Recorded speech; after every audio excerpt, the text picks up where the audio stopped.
Stacey. In today's video, I'm revealing block number 10 from my Mystery Block of the Month series, and we're doing this super cute block called the Prairie Queen Block. It's also known as the True Blue Block. So let's get started. You can find my cutting instructions over on my website, and I'll put a link in the description below. For the half square triangles, which are in all four corners, we need to cut an A piece and an E piece, and both pieces are at 7.5 inches by 7.5 inches, and those are those pieces there. Then for these center pieces, we need a B, a C, and a D piece. And for each of those pieces, you're cutting them at 2.5 inches by 10.5 inches. And for the D, which in my case is my light fabric, you need to cut 2. And then for the center piece, which is F, it's one piece at 4.5 inches by 4.5 inches. So I'm going to start off by making my half square triangles, and I've got my A and my E piece. I'm going to face them right sides together, making sure all the edges are lined up nicely on all four sides. And when I'm happy, I'll pop a couple of pins in just to keep it in place.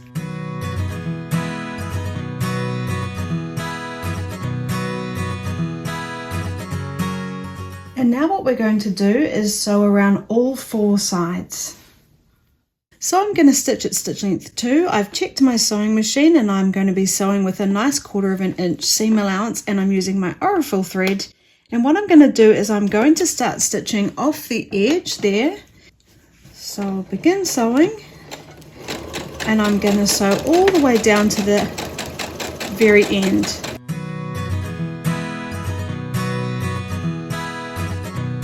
I'm going to come right off the edge, lift my foot up, and then I'm just going to pull it around, tuck this thread under, and then start on the next edge. I'm not going to try and turn and guess where approximately my 1/4 inch would be, because we can tend to accidentally cut off some of that edge, and this is the most accurate way of getting that 1/4 inch seam allowance on all four sides. So I'm just starting at the very edge of my fabric again, and I'm going to sew down the whole length right off the edge, and I'll do that for all four sides.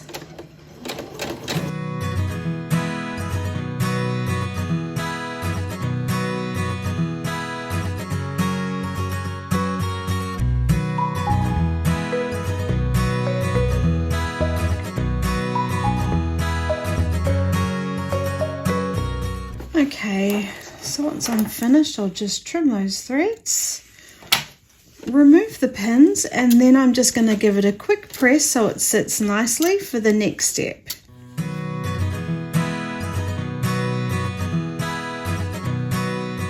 So now I'm going to cut it into 4 pieces, and we do that along the diagonal on both sides. And what I'm going to do is take my ruler and line it up where the stitches intersect on both corners. So I'm just checking that my ruler is running right through the middle there, on that corner and this corner, and then I'm going to cut. I'm just going to not move it, and I'm just going to spin it around. Oh. And then I'm going to do exactly the same on the other diagonal. So finding where those stitches intersect.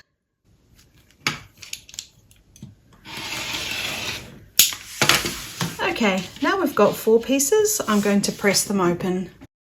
So now for all 4 pieces, and we've already pressed, so we've already set the stitches, is we're going to open it up and press the seams towards the dark. I'm going to give it a finger press so we don't have any creases in here. And once I'm happy, I'll give it a quick press. And I'll do that for all 4 pieces.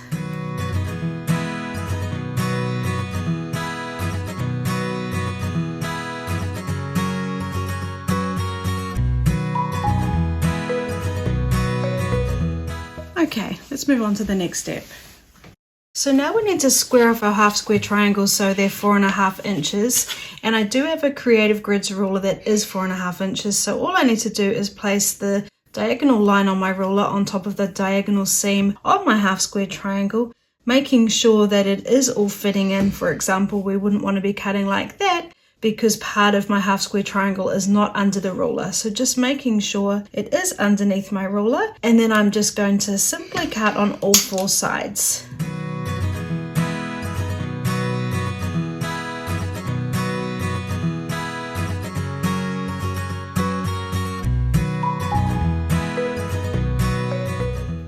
so that one's done. But if you don't have a Creative Grids ruler, you can use your regular ruler, and I've got mine here. Let me see. So what we need to do is we need to find the 45-degree line on my ruler, and all I do is pop that on top of my seam again, and then I'm just going to trim it. But the key is we need to count 4.5 inches. So if I count 1, 2, 3, 4.5, I can see that my half square triangle is fitting in. So then I'm just going to trim all 4 sides. So I'll just lift it up and do the other side. Again, lining up that seam on my 45-degree line, making sure it's fitting. And I just did one side, so now I'm going to make sure I am measuring at 4.5 inches. So if I count 1, 2, 3, 4.5, I can see my 4.5 markers right on the edge that I just cut. Well, making sure that my diagonal line is on that seam line.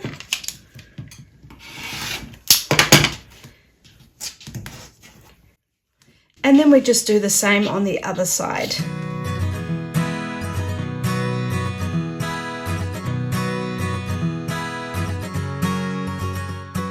Okay, so however you're going to do it, just square up all 4 half square triangles at 4.5 inches by 4.5 inches. So now I've got my 2 D pieces and my C and my B piece, and they're all the pieces that I cut at 2.5 inches by 10.5 inches. So I'm going to take one of my D pieces and then face it right sides together on my B or my C piece and line up all those edges. And what we're going to do is just sew along one edge. So I will just pop in a couple of pins to keep it in place. It's just the best way to guarantee that everything is going to line up nicely.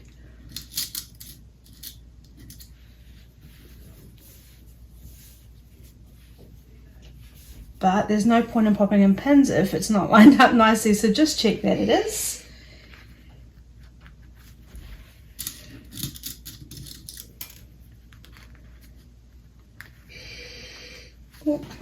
Okay, and then again with my second D piece, lining it up with your B or your C piece, facing the right sides together, lining up all the edges and then just popping in a couple of pins.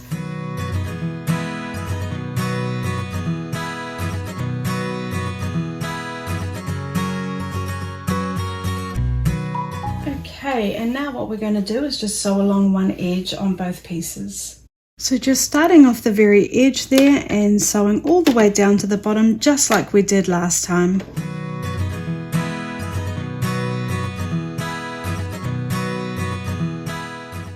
And I'm just stitching right off the edge, and I'll take my second piece and then stitch this one as well. Moving those pins if they are in the way. Okay, trimming the thread and removing the pins, and then let's press. So just setting the stitches on both pieces, which helps the stitches lay flat and it sets the stitches in, making them stronger as the name suggests. And then what we're going to do is just open them up and press the fabric over towards the dark. Again, just giving it a light finger press and making sure we don't have any creases in here, and once we're happy, pressing.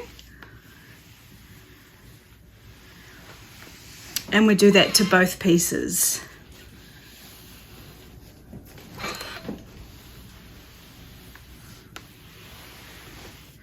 Okay, let's cut them now. So taking one piece, I'm now going to cut it into 4 2.5-inch strips, and I did just add a little bit onto the measurement so we've just got a bit of wiggle room, because I know that sometimes it is a bit of a struggle getting it perfectly correct if we cut everything precisely. So there's a little bit of extra for wiggle room, and I know that some people do layer them, like they'll take one and then layer the second one on top. I'm just not comfortable doing that. If you are, by all means do that, but I just feel like it doesn't take much time at all to just cut them individually. So for each piece, let's cut 4 2.5-inch pieces.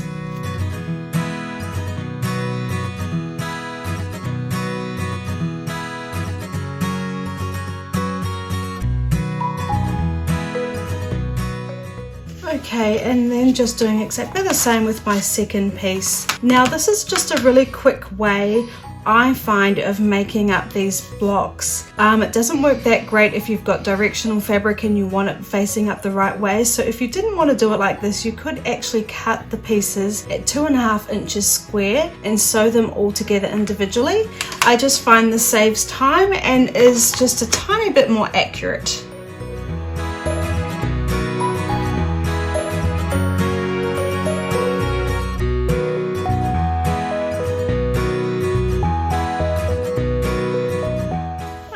Now we're going to sew those pieces together. So now we've got a B and a D set and a C and a D set. All we're going to do is sew them together. But actually, as they are now, we're not going to sew them together like that because I've got my 2 darker fabrics on this side and my 2 lighter fabrics on this side. We want to create a bit of a checkerboard effect. So it's going to go that way with my lighter fabrics on the bottom here and the top here. So then I'm just going to take a piece of each, face them right sides together, and then along this edge I'm going to find where the seams meet and we're going to nest them. So I do have a video on this and I'll put a link in the description below, but all I'm going to do is open it up and make sure that line goes straight up and down so it's continuous and that I'm nesting those seams together. So one seam is folded over and going that way, one is folded over and coming this way, and then if I push them up together they can't go any further, and that's called nesting. I'm just going to pop a pin in. You could put one on either side of your seam or one on one side that goes across and over to the other side. Whatever you're most comfortable with. So I'll do that for all 4 pieces.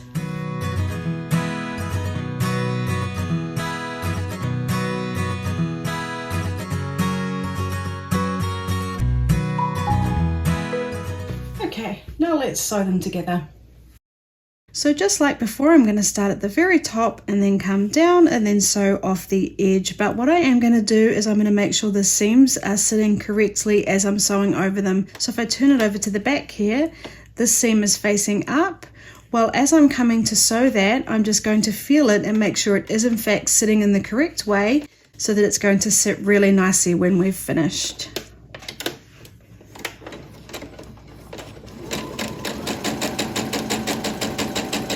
So to check that, you might just want to go extra slow at this point and you can feel that it's sitting nicely.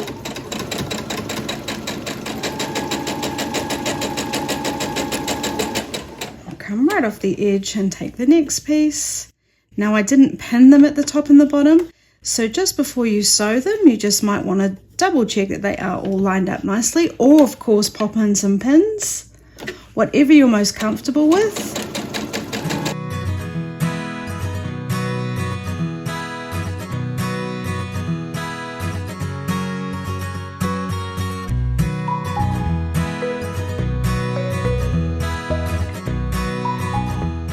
Okay, now let's just trim those threads and press. So for all 4 pieces, I'm going to set the stitches and then open it up. It doesn't matter which way the seams are facing. Give it a finger press. We don't want any creases in there, and press. You can give the whole piece a press if you'd like, and I'll repeat that for all 4 pieces.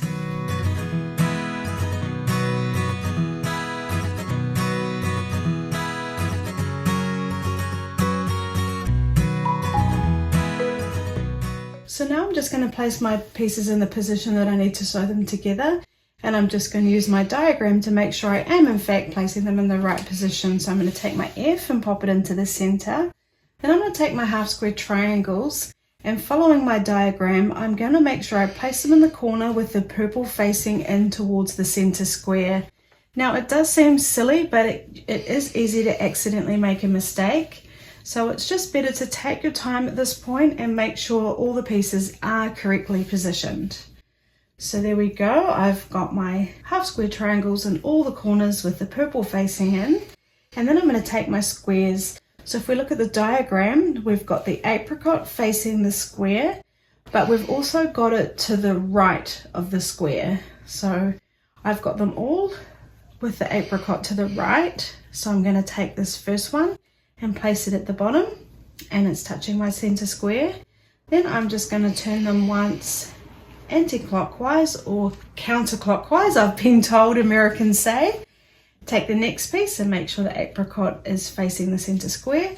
Turn them again anti-clockwise or counterclockwise. Place the next one down and one more turn anti-clockwise and then place that one down. So for my squares, just needed to mention one more thing. For these squares, mine were perfect, but maybe you do want to just quickly give them a check and square them off by a perfect 4.5 inch square if you need to.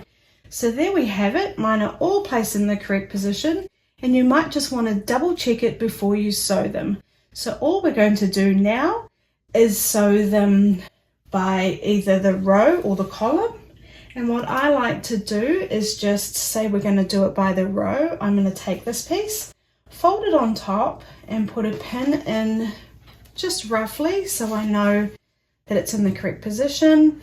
Fold this piece over, pop a pin in, and now I know I'm going to sew them together with the correct seams, and I'll do the same for each of the rows.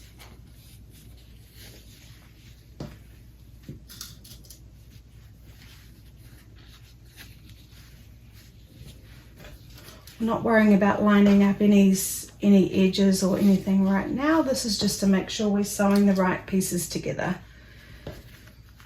Okay, now I'm just going to sew those 3 rows together. So now I'm just going to sew each row together, and I'm going to come along and find my pins, take them out and line up all the edges. So on the side, the top and this side. When I'm happy that they're all lined up nicely, I will pop a pin in. You can use as many pins as you'd like, and then I'm just going to sew down that side.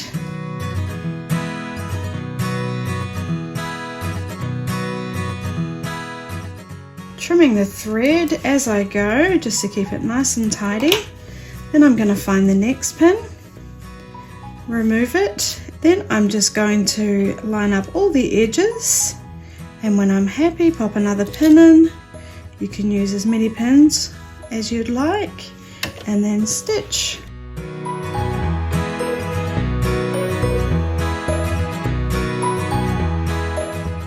And I'll repeat that for all 3 rows.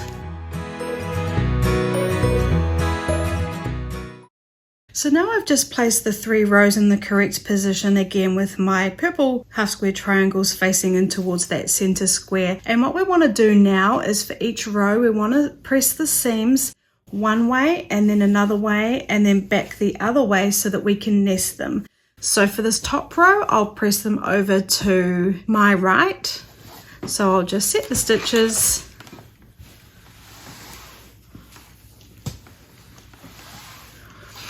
and then finger press, make sure the seams are facing over to the right and pressing, and then the same for the second piece.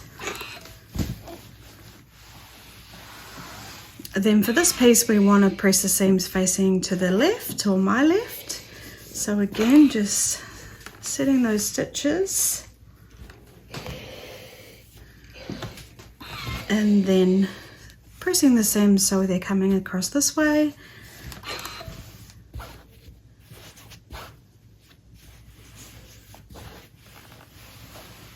I can never help myself but just to give it a once over while I'm here. And then with the last row, pressing again the way we started so that we've got them alternating.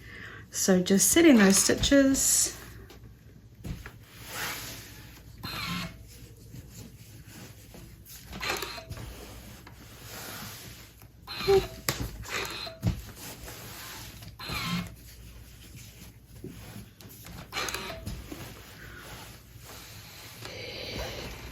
Okay, and then just giving them a once over so they're sitting really nicely. And now what we're going to do is sew those 3 rows together, nesting each of the seams.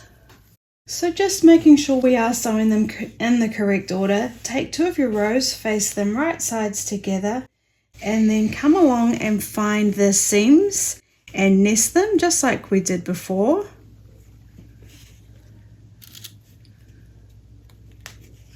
Making sure, of course, you line up these edges when you're doing it.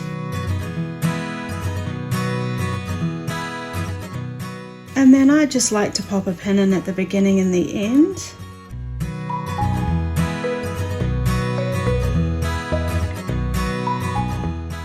And then I'm just going to stitch along that edge just like we have been, and then I'll repeat this for the last row.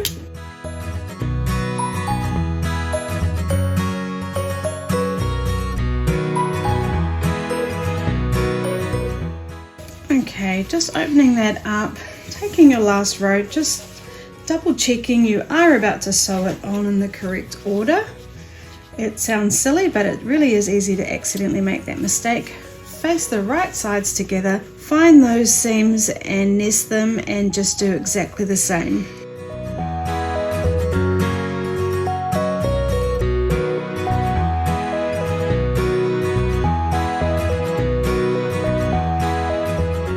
Okay, so just trimming those last threads, and now let's give it a press and have a look at our block. So just setting those stitches on the seams we just sewed. Making sure we are pressing all the seams down in the right direction. And then I'm going to open it up, and it doesn't matter which way we press the seams. Just make sure they're happy. Sometimes they're more happy going one way than another. And finger pressing and pressing.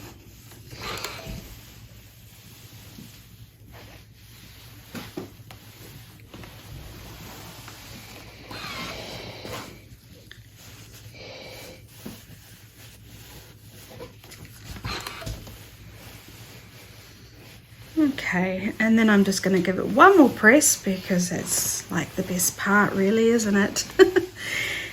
And there we have it, our Prairie Queen block. Isn't she pretty?